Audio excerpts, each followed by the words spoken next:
I think one of the interesting challenges I often have when discussing this technology with lawyers and businesses for the first time is when does like in call centers, we record calls all the time. We have tons of audio all over the place. And yes, that is personal information. It may contain personal information, but it's not biometric information. And we generally, the basis of processing is some kind of disclosure that's been made to the customer and the business's interests to allow it to do that.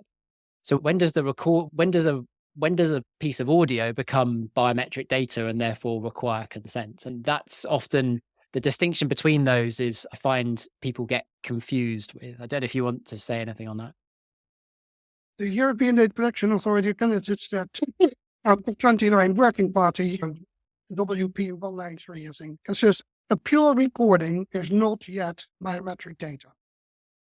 The moment you do something with it in order to uniquely identify a person, it does become biometric data. Brilliant. So a recording of this, if somebody says, I only get the audio recording of this event, and then says, who is that speaker? I've got an awful lot of recordings, but I'll see if I can identify him. It's Corf again. That becomes biometric data. So as long as it's purely a recording and you're not using it to identify a person, that's not biometric data. The definition of biometric data in GDPR is information when used to uniquely identify a person.